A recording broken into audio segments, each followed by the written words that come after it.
Welcome to Jets Overtime. Our free agency preview is brought to you by Verizon. Eric Allen and Quincy Newton here inside the studio. Coming up, we'll hear from Jets GM Joe Douglas, head coach Robert Saleh, and we'll get a few financial tips along the way. The NFL League year is almost upon us. That's March 15th, Wednesday. It is Saturday night. Quincy, we heard reports this week that the Jets went out and visited with Green Bay Packers quarterback Aaron Rodgers. Your thoughts? Yeah, I mean, Aaron Rodgers is the big fish. That's the guy that everybody wants to have on their team, a guy that's won Super Bowls before, MVPs, is taking his team to the playoffs, a guy that when things aren't going well, he's going to tell you, relax, because he knows exactly what he's doing out there. This is a former four-time NFL MVP, the first guy in NFL history to 300 touchdown passes, the first guy in NFL history to 400 touchdown passes.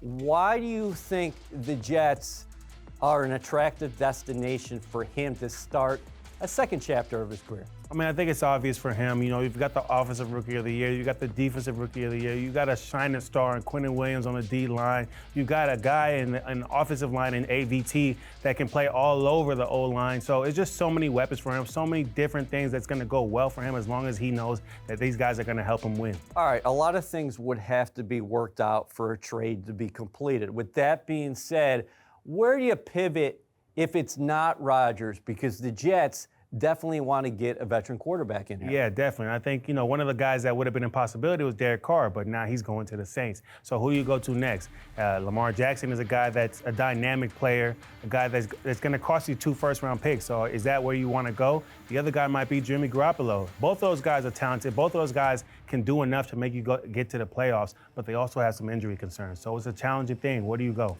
It is a challenging thing, but it is also a fun thing. I can't wait to see how this all unfolds.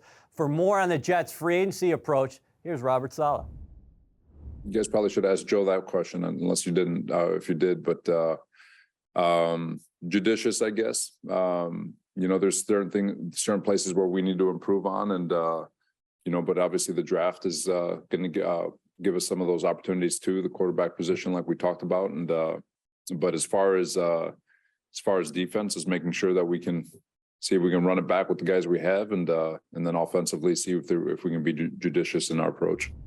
Q, I got to say something. The Jets have done such a fantastic job of building through the draft that when you enter this free agency period, you don't have a lot of glaring holes. No, not at all. And I think the biggest thing for this team will maybe to add a couple of veteran pieces, people that know how to win. It's a long season, and a lot of times the young guys don't really know how to finish strong. You bring in a veteran piece, maybe someone that's won a Super Bowl, been to the playoffs, they can kind of guide this team in, as well as the quarterback. Whoever comes in at quarterback is going to be a veteran and can help this team just kind of finish stronger. Yeah, you're going to have that great balance there of these exciting young players, and then you get some grizzled veterans in there to match them up inside the locker room.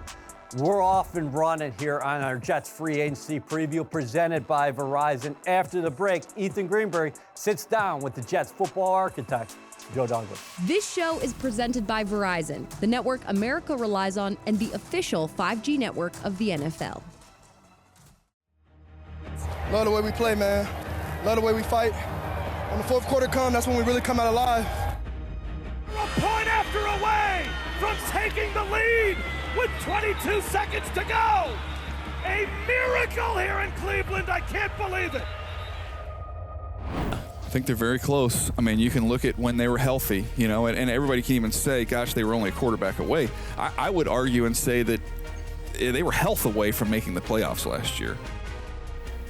Yes, they are close. Yes. And it's just a good story, right? Like, it's a huge market. It's a fan base that stretches throughout the nation. Like, they're just, especially in the Northeast, me living in the Northeast for 3 years now, I see that. I live in Connecticut. I'd say they're probably more Jets fans than any other fans that I've noticed, which is surprising to me, I guess, because of the Patriots connection, yeah, you know, being in New England. So it's just a great story if they can break through. Yeah, they're almost like this sleeping giant where it's like if they just had a quarterback, you know, if they could just get that quarterback, because from a roster perspective, I think they go toe-to-toe with anyone else in the NFL. But the quarterback is so much more valuable than any other position that it really doesn't matter until you get that figured out. So if they could just get that, they're right in the mix in the AFC.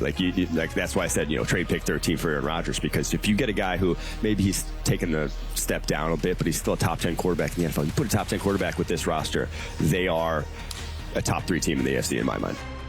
To being honest with where you are as a team and knowing that even though the AFC is stacked, knowing that you're in a division with Miami and Buffalo, and obviously the Patriots will play anybody tough, you have the ability to make the playoffs. It's time to win. They got off to the fast start, and things didn't turn out the way that they thought it would down the backstretch of the year after getting off to the hot start. But now you have that identity in place of what Robert Saleh and Joe Douglas want this team to be. But I think that's the thing about Joe Douglas is there's a good evaluator, there's a good roster builder, but also just a good dude. I mean, he is, from a talent evaluation standpoint, lights out. As good as his track record right now is as good as it gets in the NFL. A lot of people nationally are blind to how much talent is on this team. This is busy season for Jets GM Joe Douglas as he balances preparations for the NFL draft and free agency.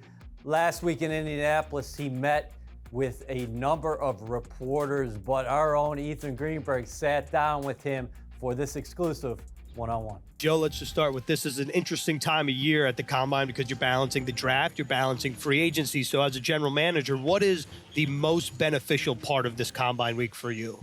Yeah, I think coming in and just when we talk about our process through the offseason, this is a big part of the process. And it's really our first time to get in front of some of these junior draft prospects.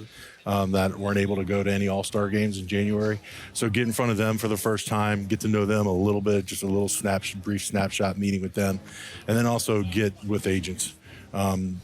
Just have conversations with them, see what's going on with what their thinking is. But it is an important part of our process for the offseason. Can you just remind anyone who's watching this video of your free agent philosophy, let's say, in terms of how aggressive you want to be versus how, let's say, passive other teams have been in the past? Yeah.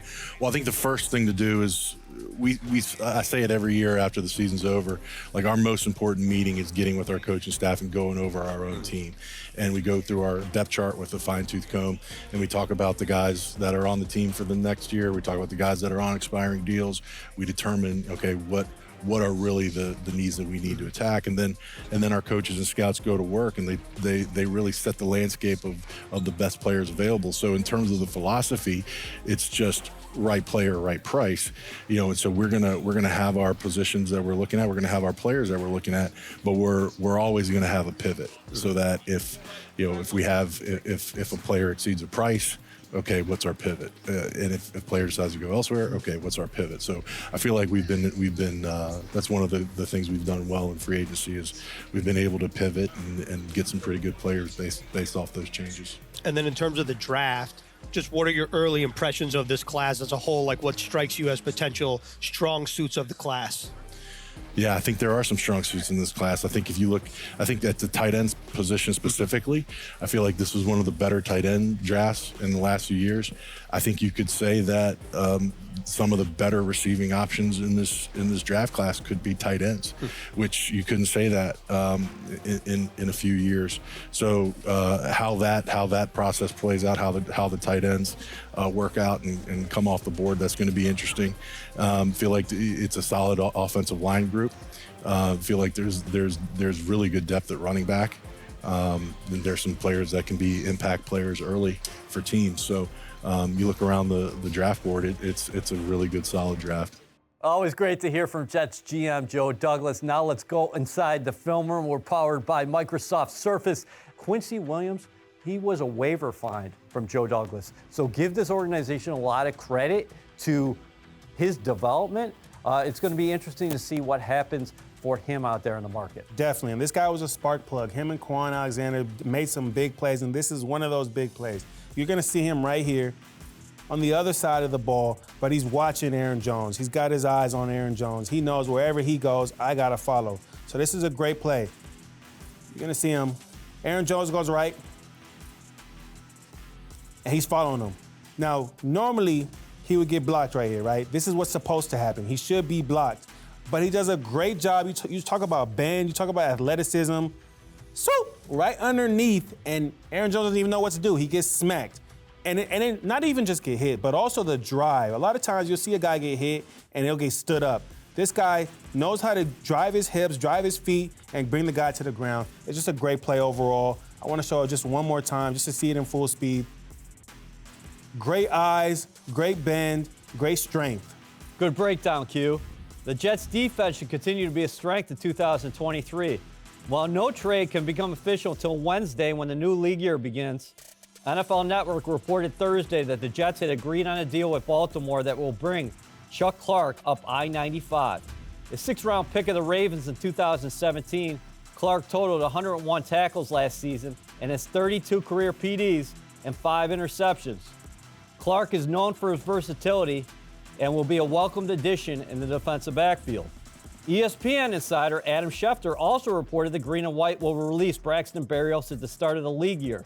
If that happens, Berrios' departure will save $5 million against the Jets' salary cap. Speaking of the salary cap, Q, Caroline Hendershot will give us the latest on the Jets' quality financial health after the break. This show is presented by Verizon, the network America relies on and the official 5G network of the NFL. He jumped under DeMarcus Robinson, made a leaping interception.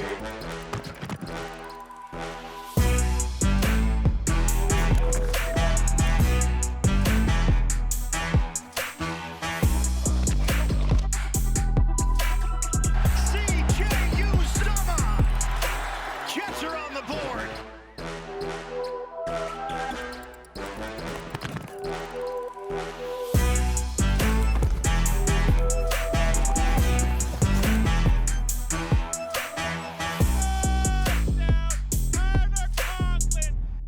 Welcome back to the Jets Overtime Special Free Agency Preview presented by Verizon. I'm Caroline Hendershot.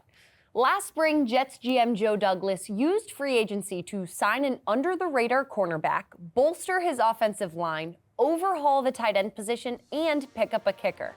DJ Reed came to New York and had a career year joining Sauce Gardner to form one of the top cornerback duos in the NFL. Pro Bowler guard Laken Tomlinson and veteran tackle Dwayne Brown, who battled through a torn labrum, were welcomed additions on a line that battled injuries throughout the season.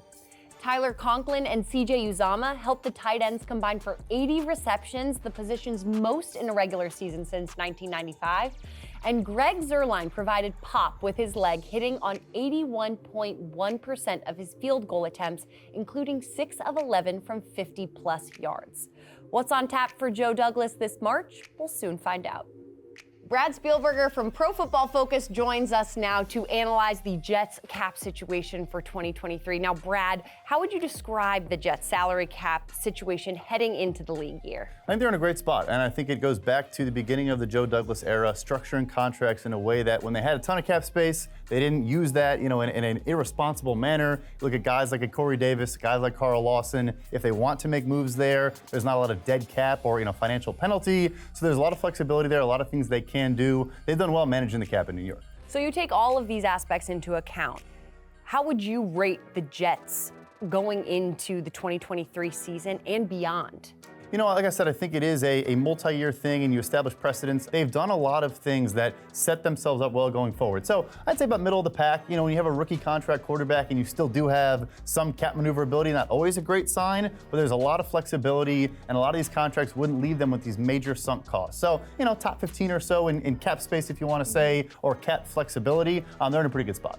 Looking ahead at the next 2 to 3 seasons down the line, I know you don't want to put all your eggs in one basket, so how do you think the Jets are setting themselves up, and do you think they're creating a good window for those next 2 to 3 seasons? I do, and it all comes down to good rookie contract players. And when you add the draft class they just had, that goes a very long way, where Garrett Wilson and Sauce Gardner are realistically going to be giving you tens of millions of surplus value over what you're actually paying them for the next couple of years, right? So that sets you up enormously. Obviously, if Jermaine Johnson does take that step, and not just a first-round guys, a lot of the other players. Breece Hall, once he gets healthy, was a great young player early on in the season. So that's a huge piece of it, is you can save money there and then add in those vets to fill out the rest of the roster. I think they're in a good spot. Brad, thank you so much for filling us in on everything with the Jets salary cap and what the fans should expect going forward. Coming up, Quincy Newton and Eric Allen will be back to talk their final thoughts on the Jets and free agency.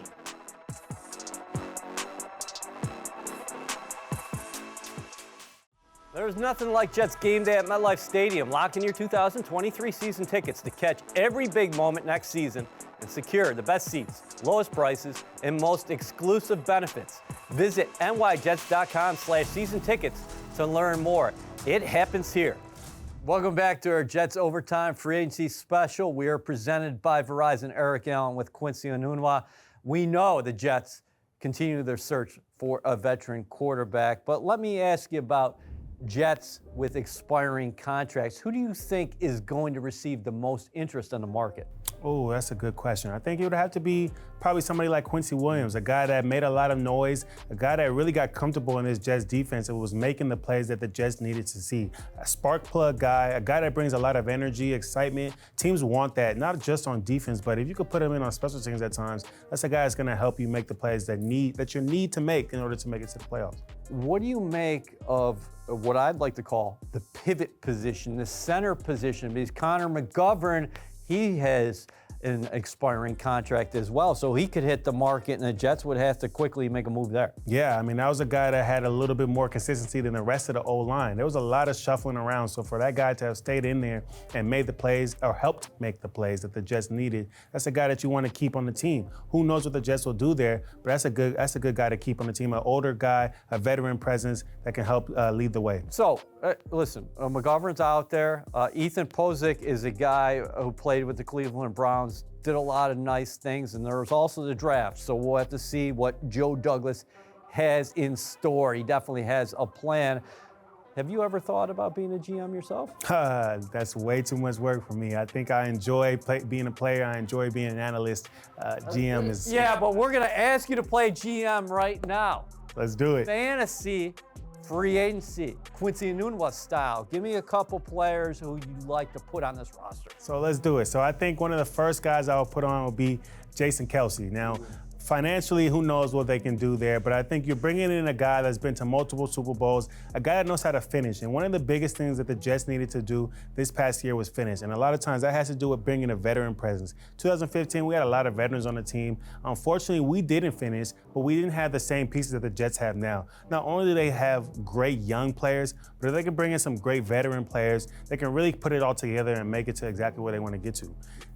Kelce, 35 years old, just got a ring with the Eagles. That would be interesting. Obviously, he's got a relationship with Joe Douglas. Who knows? Right, it's a great connection there. I don't see why not. All right, who else you got on your list? Then my other guy, I'm going with the veterans. I think my next guy will be Rex Burkhead. Now, Rex Burkhead is a guy that not many people will know, but he's a Nebraska guy, so I know what pedigree he has. On top of all of that, this is a guy that can catch the ball out of the backfield. He can come in on third down. He's going to make the necessary plays that need to be made. He runs hard as well if you do want to handle the ball. And it's just a guy that can kind of help Breece mature and know exactly what it means to be a premier back in his league. Rex Burkhead was on the Super Bowl team. He helped that team win a Super Bowl. He was vital to the team.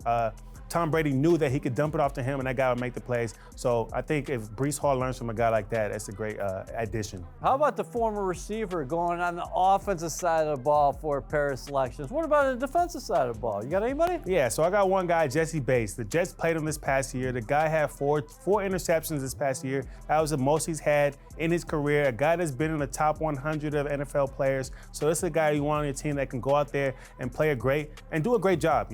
He's one of the top players in the league. Safety, and safety play was kind of one of the lower end things on this team last year. The guys didn't perform to, I know, at least their standard, if not everybody else's standard. I know they wanted to do better. I know they wanted to have some plays back. So another guy to come in and compete with these guys would be great.